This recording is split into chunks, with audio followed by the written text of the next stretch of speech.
तो friends, welcome to सान study. दोस्तों, हम लोग डिस्कस कर रहे हैं डीएलएड थर्ड सेमेस्टर के सामाजिक अध्ययन के क्वेश्चंस। ठीक, हमने पिछली क्लास में 99 क्वेश्चन डिस्कस कर लिए थे। आज की क्लास थोड़ा इंपॉर्टेंट होने वाली है क्योंकि आज जो क्वेश्चंस आने वाले जो सिर्फ एग्ज़ाम में पिछले एग्ज़ाम में पूछे गए हैं वो क्वेश्चंस हैं। ठीक, तो आज की क्लास ज़रूर देखिएगा। और इससे पहले वाली क्लास उसमें भी कुछ क्वेश्चन ऐसे रखे गए थे जो पिछले एग्ज़ाम में पूछे गए थे। ठीक, 100 क्वेश्चन पे चल कह रहा है हमारा कि प्रसिद्ध गिर वन कहाँ स्थित है। Option A Gujarat, option B Arunachal Pradesh, option C Madhya Pradesh या ऑप्शन डी उड़ीसा। तो जो गिरी जो है, गिरी जो वन, वो भारत के उत्तर उसमें गुजरात में स्थित है। ठीक, कच्छ के रण के पास में गुजरात में है। तो इसका सही आंसर हो जाएगा ऑप्शन ए। 101 कह रहा है कि रबड़ किस प्रकार के वनों का वृक्ष है। ऑप्शन ए मानसूनी वन, ऑप्शन बी सदाबहार वन, ऑप्शन सी मरुस्थलीय वन या ऑप्शन डी ज्वारी वन। तो जो रबड़ है वो सदाबहार वनों का एक वो था वृक्ष होता है। ठीक, सदाबहार वन वो होते हैं जो सदा हमेशा हरे भरे रहते हैं। आगे कह रहा है कि 102 चिपको आंदोलन संबंधित है। वनों की रक्षा हेतु, ऑप्शन बी जल संरक्षण हेतु, ऑप्शन सी ऊर्जा संरक्षण हेतु या ऑप्शन डी उपरोक्त में कोई नहीं। तो जो चिपको आंदोलन था ये उत्तराखंड से शुरुआत हुआ था। उसमें क्या था कि पेड़ों की कटाई हो रही थी, तो पेड़ों में लोग उनकी कटाई को रोकने के लिए, उनकी रक्षा के लिए पेड़ों से चिपक गए थे। ठीक, उसी वजह से इसका नाम चिपको आंदोलन रखा गया था। एच.डी. देवगौड़ा ने इसमें महत्वपूर्ण भूमिका निभाई थी। वो सुंदरलाल बहुगुणा जो थे उन्होंने इन पर महत्वपूर्ण भूमिका निभाई थी। तो इसका सही आंसर हो जाएगा ऑप्शन ए वनों की रक्षा हेतु। बात समझ में आई? वो वहाँ पे सुंदरलाल बहुगुणा हैं, एच.डी. देवगौड़ा नहीं है, सॉरी। आगे कह रहा है 103 में कि वित्त विधेयक प्रस्तुत करता है। ऑप्शन ए केवल लोकसभा, ऑप्शन बी केवल राज्यसभा, ऑप्शन सी दोनों सदनों में या ऑप्शन डी उपरोक्त में से कोई नहीं। तो जो वित्त विधेयक होता है वो राज्यसभा में, केवल राज्यसभा में केवल लोकसभा में होता है। बाकी जो विधेयक होते हैं वो सब कोई राज्यसभा में कोई होता है, लेकिन वित्त विधेयक और धन विधेयक ये दोनों केवल लोकसभा में प्रस्तुत किए जाते हैं। आगे हमारा कह रहा है कि 104 में कि केंद्र सूची का विषय नहीं है। Option a railway, option b bank, option c विदेशी मामले या ऑप्शन डी शिक्षा। तो इसमें से जो पिछली बताया था कि केंद्र सूची में कितने विषय हैं, आप कितने नहीं हैं, आप कितने हैं, तो ये सब जानकारी पिछली वीडियो में दी थी, आप वहाँ जाके देख लीजिएगा। जो रेलवे जो केंद्र सूची है तो वो देखो रेलवे भी केंद्र सूची में आता है, बैंक भी आता है और विदेशी मामले भी आते हैं। जो शिक्षा है वो समवर्ती सूची में रखी गई है। ठीक, तो इसमें से सही आंसर हो जाएगा इसका ऑप्शन डी। आगे कह रहा है कि राज्यसभा की सदस्यता के लिए उम्मीदवार की आयु होनी चाहिए। ऑप्शन ए 25 वर्ष, ऑप्शन बी 30 वर्ष, ऑप्शन सी 32 वर्ष या ऑप्शन डी 40 वर्ष। तो जो राज्यसभा के लिए न्यूनतम एज मानी गई वो 30 वर्ष थी, लेकिन अगर यहीं पे अगर लोकसभा पूछ दे तो उसकी 25 वर्ष है। ठीक, तो इसकी सही आंसर हो जाएगा ऑप्शन बी। 106 पे है, 106 कह रहा है कि भारत में अपनी मंत्रिमंडलीय प्रणाली किस देश से ली है। ऑप्शन जो प्रधानमंत्री की जो मंत्रिमंडल प्रणाली है वो किस देश से ली है। ऑप्शन है Britain, option b America, option c चीन या ऑप्शन डी रूस। तो जो मंत्रिमंडलीय प्रणाली ली गई है वो ली गई है ब्रिटेन से, ब्रिटेन के संविधान से। ठीक, आगे कह रहा है 107 पे कि 107 में कि पहला राज्यसभा का सभापति होता है। ऑप्शन ए भारत का उपराष्ट्रपति, ऑप्शन बी राज्यपाल, ऑप्शन सी प्रधानमंत्री या ऑप्शन डी सर्वोच्च न्यायालय का मुख्याधीश। तो राज्यसभा का जो पदेन सभापति होता है वो होता है भारत का उपराष्ट्रपति। ठीक, तो इसका सही आंसर हो जाएगा ऑप्शन ए भारत का उपराष्ट्रपति। 108 कह रहा है कि निम्न में कौन सा जोड़ा गलत है। ठीक, ऑप्शन ए सहारा मरुस्थल अफ्रीका, ऑप्शन बी थार मरुस्थल दक्षिण अमेरिका, ऑप्शन सी सोनोराम मरुस्थल उत्तरी अमेरिका या ऑप्शन डी महान विक्टोरिया ऑस्ट्रेलिया। तो इनमें से जो देखो ऑप्शन से अकॉर्डिंग चलते हैं तो ऑप्शन ए में सहारा मरुस्थल अफ्रीका में है, सोनोराम मरुस्थल ये उत्तरी अमेरिका में है, महान विक्टोरिया ये ऑस्ट्रेलिया में है। लेकिन जो ये थार का मरुस्थल है वो दक्षिण अमेरिका में नहीं बल्कि ये एशिया, यानी एशिया और भारत इनमें से थार का मरुस्थल स्थित है। ठीक, भारत का सबसे बड़ा मरुस्थल भी थार का मरुस्थल है। तो इसका सही आंसर हो जाएगा ऑप्शन बी।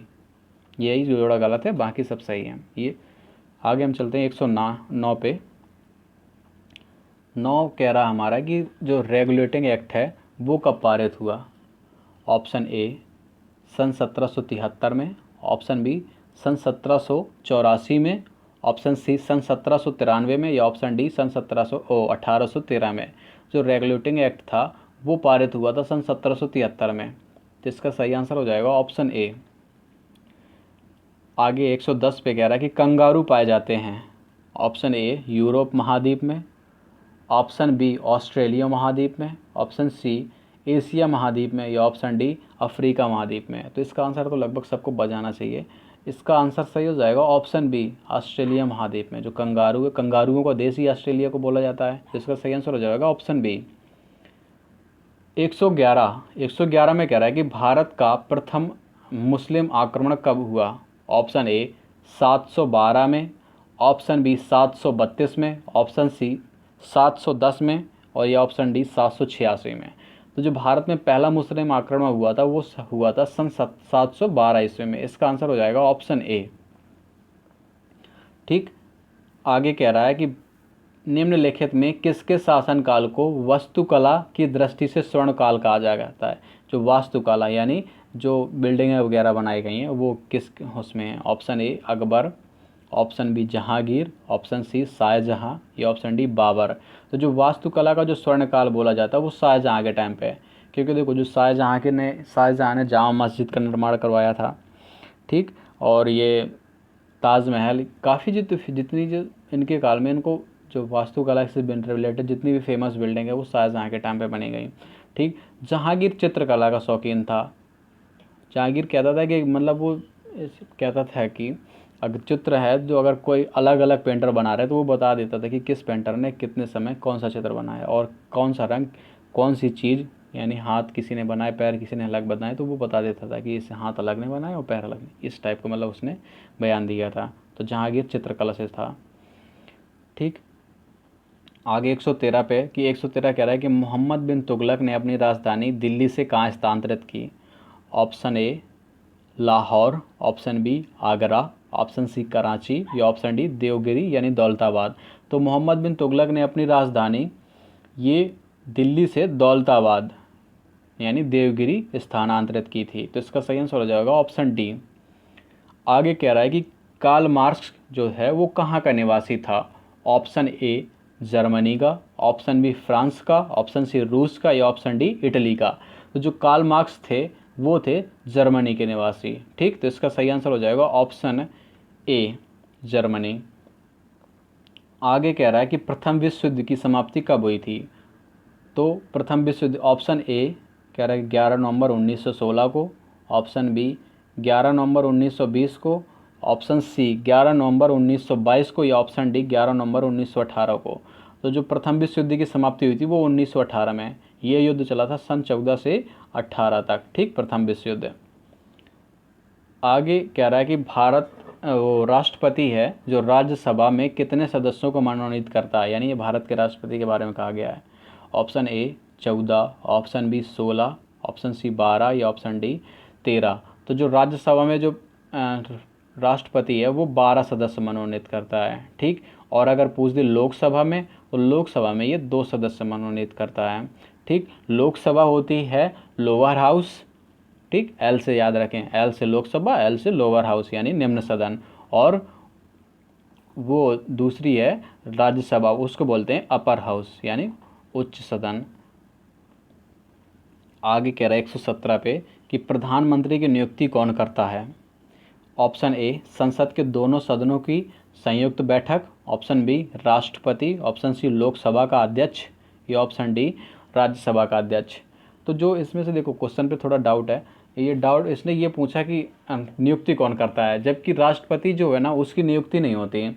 राष्ट्रपति तो लोकसभा के जो सदस्य हैं ना वो उनका चुनाव होता है, और उनमें से जो उन्हीं का जो एक लीडर है उसको राष्ट्रपति बनाया जाता है। यानी लोकसभा के जो सदस्य होते हैं वो उनसे पहले लोकसभा अध्यक्ष बनाया जाएगा, फिर उनका जो चुनाव है उन्हीं से एक प्रधानमंत्री बनाया जाएगा। प्रधानमंत्री की शक्ति के 3 कारण होते हैं: संविधान, परंपरा और प्रधानमंत्री का निजी व्यक्तित्व। ठीक। अगर और कहा जाए कि इसमें देखो आर्टिकल जो 75 है, 75 जो फर्स्ट में कहा गया है कि जो 75 के सेकंड में कहा गया है कि मंत्रिपरिषद राष्ट्रपति के प्रसाद पर्यंत पद को धारण करती है, परंतु वास्तव में मंत्रियों की नियुक्ति एवं बर्खास्तगी पीएम की इच्छा पर होती है। ठीक। और दूसरा कह रहा है कि 75 थर्ड कह रहा है कि मंत्रिपरिषद सामूहिक रूप से लोकसभा के प्रति उत्तरदायी होती है। ठीक। लोकसभा में किसी एक मंत्री के विरुद्ध निंदा प्रस्ताव नहीं होता।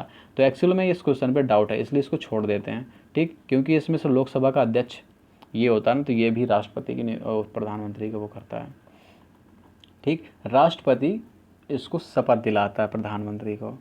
ठीक। प्रधानमंत्री जो होता है वो लोकसभा का लीडर होता है और ये चुनाव द्वारा आता है, ना कि नियुक्त होता है। ठीक। बाकी इन्होंने इसका आंसर भी दिया है। आगे कह रहा है कि लोकसभा की सदस्यता के लिए उम्मीदवार की आयु कितने वर्ष से कम नहीं होनी चाहिए। ऑप्शन ए, यानी कि लोअर और कुल मिला के ये बोल रहा है लोकसभा के सदस्य के लिए। ठीक। ऑप्शन ए 18 वर्ष, ऑप्शन बी 21 वर्ष, ऑप्शन सी 25 वर्ष, या ऑप्शन डी वो 24 वर्ष और ऑप्शन डी 25 वर्ष। तो मैंने बताई थी पिछली क्लास में कि लोकसभा की आयु होनी चाहिए 25 वर्ष और राज्यसभा की होनी चाहिए 30 वर्ष। ठीक। तो इसका सही आंसर हो जाएगा ऑप्शन डी। आगे चलते हैं 119 पे। 119 में कह रहा है कि सर्वोच्च न्यायालय के न्यायाधीश की नियुक्ति कौन करता है। ऑप्शन ए प्रधानमंत्री, ऑप्शन सी मंत्रिपरिषद, ऑप्शन सी राष्ट्रपति और या ऑप्शन डी संसद। तो जो न्यायाधीश है वो उसकी नियुक्ति और राष्ट्रपति करता है। ठीक। और इसमें से प्रधानमंत्री की हेल्प मिल लेती है और मंत्रिपरिषद की भी हेल्प होती है। आगे कह रहा शेख सलीम चिश्ती, इनका मकबरा कहाँ स्थित है। ऑप्शन ए बहराइच में, option b Fatehpur Sikri, option c Jaunpur और ऑप्शन डी अजमेर। जो शेख सलीम चिश्ती का मकबरा वो फतेहपुर सीकरी, यानी जो आगरा के पास फतेहपुर सीकरी है वहाँ पे स्थित है। आगे कह रहा है विश्व मौसम संगठन का मुख्यालय कहाँ है, यानी option a Prague, option b London, option c Geneva या ऑप्शन डी रूस। जो विश्व मौसम संगठन है उसका मुख्यालय जिनेवा यानी स्विट्जरलैंड वहाँ स्थित है। ठीक। आगे चलते हैं हम 122 पे। 122 हमारा कह रहा है कि धुरी राष्ट्रों का नेतृत्व किसने किया। ये जो उसके ये प्रथम विश्व युद्ध है और द्वितीय विश्व युद्ध है उनसे रिलेटेड क्वेश्चन है। Option a Hungary, option b Italy, option c Austria या ऑप्शन डी जर्मनी। जो धुरी राष्ट्र थे उनका जो नेतृत्व किया था वो किया था जर्मनी ने। ठीक। और दूसरा था मित्र राष्ट्र में फ्रांस, इंग्लैंड, अमेरिका ये सब थे। ठीक। उनका नेतृत्व वो अलग थे, वो थे मित्र राष्ट्र, और धुरी राष्ट्र थे जर्मनी वगैरह। आगे चलते हैं हम 123 पे। 23 कह रहा है कि भारत में हरित क्रांति की शुरुआत कब हुई। ऑप्शन ए सन 66 से 67, ऑप्शन बी सन 1983 से 84, ऑप्शन सी 1972 से 73 या ऑप्शन डी 1957 से 58।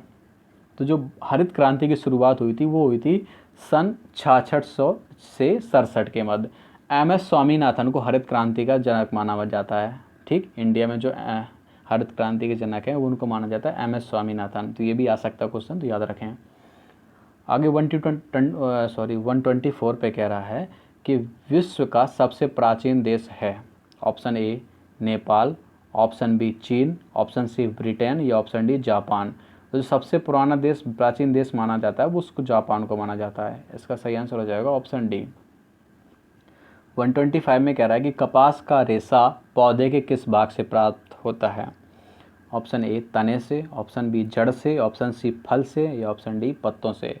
तो जो कपास है ना, जो कपास के बीज होते हैं उनसे उनको जब फोड़ा जाता है तो उससे निकलते हैं कपास के रेशे। तो ये इसका सही आंसर हो जाएगा ऑप्शन सी फल से। 126 में कह रहा है कि ग्रैंड ट्रंक रोड का निर्माण किसने करवाया था। Option a Alauddin Khilji, option b Babur, option c Humayun या और ऑप्शन डी शेरशाह सूरी। तो जो ग्रैंड ट्रंक रोड है इसको GT रोड भी बोलते हैं, इसका निर्माण शेरशाह सूरी ने करवाया था। ठीक। आगे चलते हैं 127 पे कि 127 कह रहा है कि मुगल काल में चित्रकला का उत्कर्ष हुआ। देखो एक क्वेश्चन पिछले बताया कि इसमें जो चित्रकला है वो किससे संबंधित थी? तो वो चित्रकला जहांगीर से संबंधित थी। ऑप्शन देखने की बात ही नहीं है, एक्सप्लेन में कर चुका हूँ। जहांगीर चित्रकला को सबसे ज़्यादा वो, और शाहजहाँ ने वास्तुकला को दिया था। ठीक, हुमायूं की जल्दी में मृत्यु हो गई थी, और अकबर शासन, इसका अकबर का ये इसको द ग्रेट अकबर इसी वजह से बोलते हैं कि ये शासन में इसने हिंदू मुस्लिम एकता ये सब चीज़ों में बहुत ध्यान दिया था। आगे 128 पे कह रहा है कि अंग्रेजों तथा फ्रांसीसियों के मध्य कर्नाटक के कितने युद्ध हुए? Option a 5, option b 4, option c 3 या ऑप्शन डी 2। तो देखो हमने पिछली क्लास में बताया था पहले में कि जो फ्रांसीसी और अंग्रेजों के मध्य कर्नाटक के 3 युद्ध हुए थे। पहला युद्ध हुआ था सन 1746 से 48 में। ठीक, दूसरा हुआ था सन 1749 से 54 के मध्य, और तीसरा हुआ था सन 1756 से सन 1763 के मध्य। ठीक, 3 युद्ध हुए थे। आगे हम 129 पे चलते हैं। 129 कह रहा है कि भारत में अंग्रेजी साम्राज्य के संस्थापक थे। Option a Clive, option b Almeida, option c Dupleix, option d Eyre Coote. तो जो अंग्रेज संस्थापक थे वो थे क्लाइव। ठीक, और जो डुप्ले हैं ये फ्रांसीसी गवर्नर थे, ये अंग्रेजी गवर्नर नहीं थे। ठीक, इन्हीं को क्लाइव ने ही इनको कर्नाटक के दूसरे युद्ध में हराया था, और ये फिर फ्रांस चले गए थे, वापस इनको बुला लिया गया था वापस। चलते हैं 123 पे। 123 में हमारा कह रहा है कि सबसे अधिक जनसंख्या घनत्व वाला द्वीप है। ऑप्शन ए एशिया महाद्वीप, ऑप्शन बी उत्तरी अमेरिका महाद्वीप, ऑप्शन सी यूरोप महाद्वीप या ऑप्शन डी अफ्रीका महाद्वीप। तो जो सबसे अधिक जनसंख्या घनत्व वाला है वो है एशिया। विश्व की 29.8% जनसंख्या है, यानी एक तरह से 30% जनसंख्या वो एशिया महाद्वीप में निवास करती है। ठीक, आगे कह रहा है 31 नंबर की जो ऊर्जा है, ऊर्जा यानी शक्ति का परंपरागत स्रोत है। ऑप्शन ए खनिज तेल, ऑप्शन बी प्राकृतिक गैस, ऑप्शन सी बी है प्राकृतिक गैस, और सी है सौर ऊर्जा, और डी कोयला। तो थोड़ा परंपरागत और गैर परंपरागत के बारे में जान लें पहले, उसके बाद ऑप्शन देखते हैं। परंपरागत स्रोत वो होते हैं जो ये ऊर्जा के वे स्रोत हैं जिन्हें कई दशकों तथा बड़ी मात्रा में प्रयोग किया जाता है, जैसे तापीय ऊर्जा हो गई, जलीय ऊर्जा हो गई, जल विद्युत हो गई, और परमाणु ऊर्जा हो गई। ठीक, ये होते हैं परंपरागत स्रोत। ठीक, और दूसरा होता है कि जो गैर परंपरागत, इन स्रोतों को बड़ी मात्रा में प्रयोग नहीं किया जाता तथा ये कुछ ही वर्षों में प्रयोग किए जा रहे हैं, मतलब कुछ ही वर्षों से प्रयोग किए जा रहे हैं, जैसे पवन ऊर्जा, सौर ऊर्जा, भूतापीय ऊर्जा और ज्वारीय ऊर्जा, बायोगैस, ये सब। तो इसमें से देखो कौन सा है, इसमें सौर ऊर्जा है गैर परंपरागत में, गैर परंपरागत के अंदर ये सब बहुत पहले से यूज किए जा रहे हैं, भारी मात्रा में यूज किए जा रहे हैं, और ये अभी से कुछ नए आए हैं। तो इसका सही आंसर हो जाएगा ऑप्शन सी। आगे चलते हैं 132 पे कह रहा है कि ग्रीन इंडिया मिशन प्रारंभ किया गया। ऑप्शन ए सन वर्ष 2013 में, ऑप्शन बी वर्ष 2012 में, ऑप्शन सी वर्ष 2014 में या ऑप्शन डी वर्ष 2011 में। तो जो ग्रीन इंडिया मिशन प्रारंभ किया गया था वो प्रारंभ किया गया था सन 2014 में। ठीक, आगे कह रहा है रानीगंज जो कोयला खान है वो कहाँ स्थित है। ऑप्शन ए पश्चिम बंगाल में, ऑप्शन बी बिहार में, ऑप्शन सी झारखंड में या ऑप्शन डी उड़ीसा में। जो रानीगंज जो कोयला खदान है वो स्थित है पश्चिम बंगाल में स्थित है। ठीक, आगे कह रहा है 134 में कि न्यायपालिका का कार्य नहीं है संविधान की रक्षा करना, ऑप्शन बी मौलिक अधिकारों की रक्षा करना, ऑप्शन सी कानूनों का क्रियान्वयन या ऑप्शन डी न्यायिक पुनरावलोकन। ठीक, तो जो न्यायपालिका का कार्य नहीं है वो है ये कानूनों का क्रियान्वयन, बाकी सब हैं। ठीक, तो इसका सही आंसर हो जाएगा ऑप्शन सी। आगे 135 की कह रहा है कि उच्चतम न्यायालय के न्यायाधीश को महाभियोग पद द्वारा पद से हटाने की शक्ति किससे प्राप्त है। ऑप्शन ए केंद्रीय मंत्रिपरिषद को, ऑप्शन बी संसद को, ऑप्शन सी निर्वाचन आयोग को या ऑप्शन डी संसद के राज्य विधानसभाओं को। तो जो उच्चतम न्यायालय के जो न्यायाधीश है उसको महाभियोग से हटा सकते हैं संसद का कोई भी सदस्य, यानी चाहे लोकसभा के सदन वाले हों चाहे राज्यसभा वाले हो, दोनों में से कोई एक हटा सकता है उसको महाभियोग से। आगे 136 पे कह रहा है कि संसद का उच्च सदन यानी द्वितीय सदन है। Option a Lok Sabha, option b Rajya Sabha, option c विकल्प आ और बा दोनों, या ऑप्शन डी इनमें से कोई नहीं। तो देखो हमने बताया था कि जो उच्च सदन है वो बोलते हैं राज्यसभा को, क्योंकि इसमें और ये कभी भंग नहीं होता। अब क्यों नहीं भंग होता? क्योंकि इसके 1/3 जो वो हैं वो हर साल रिटायर होते हैं और इसकी जगह इतने नए आ जाते हैं, और इसका कार्यकाल 6 वर्ष का होता है। लोकसभा इसको बोलते हैं निम्न सदन, इसका कार्यकाल 5 वर्ष का होता है, और इसके जो सदस्य हैं वो पूरी भंग हो जाती है और उसके बाद नए सिरे से बनाई जाती है। ठीक, और राज्यसभा कभी भंग नहीं होती। लोकसभा को आर्टिकल 81 में रखा गया है, राज्यसभा को आर्टिकल 80 में रखा गया है। ठीक, याद रखें। आगे कह रहा है 137 पे कि राष्ट्रपति के नामांकन के लिए कितने प्रस्तावकों एवं अनुमोदकों की आवश्यकता होती है?